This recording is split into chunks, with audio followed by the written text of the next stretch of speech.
Bad Medicine 1985 movie review.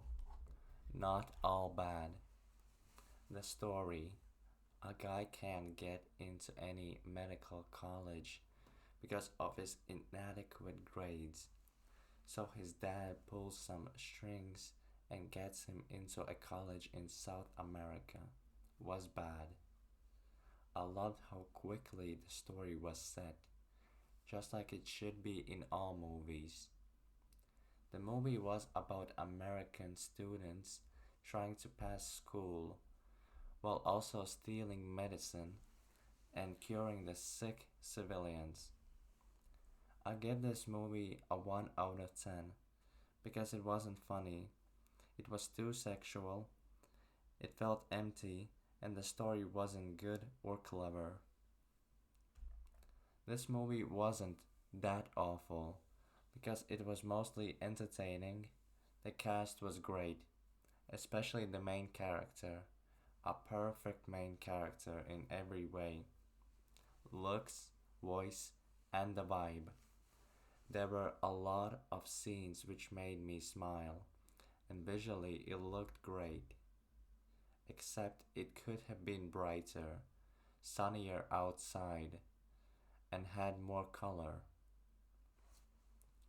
The cast was only just great because the main character's love interest, Liz, and the principal's assistant weren't good looking enough. I don't like that the characters' names are not memorable. I don't remember their names after finishing the movie and when writing the review. The music was bad. There were no good songs. The camera work was bad, just boring shots. However, there was one scene which looked good. It was when the class were driving in the bus and the shot was on the teacher telling the students what they will be doing, and in the huge bus's windshield we could see that it's driving through a narrow alley and the citizens were waving and welcoming the bus. The set decoration wasn't good. There were some blank walls and walls with one or two small things on them.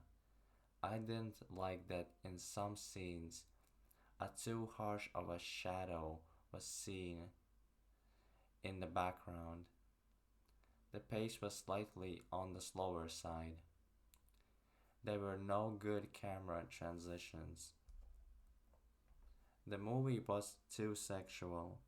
There was a scene where Liz made a suggestion to Jeff that they should have a relationship where they only have sex.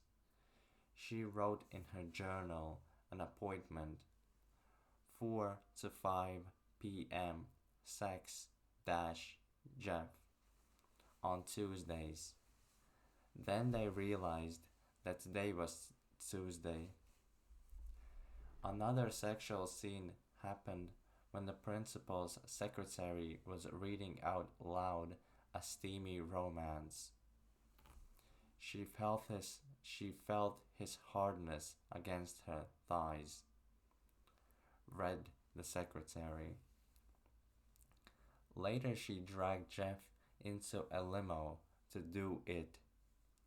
She was talking dirty about her pulsating nipples and exposed her bra. No nudity.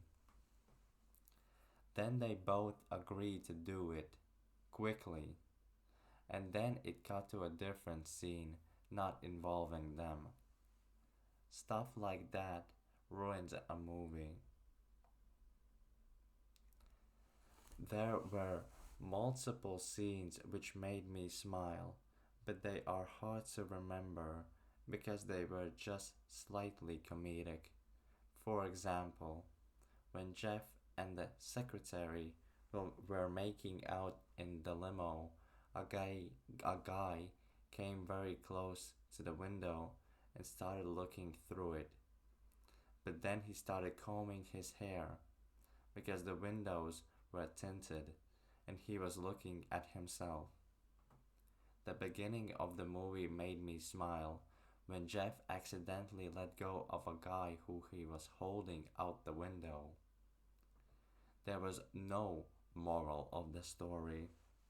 The ending wasn't good. The principal let the students off the hook for stealing medicine and started telling Jeff's dad that he was from a city, Chihuahua. What to take away from this movie? How perfect the main character was, and how quickly the story was set.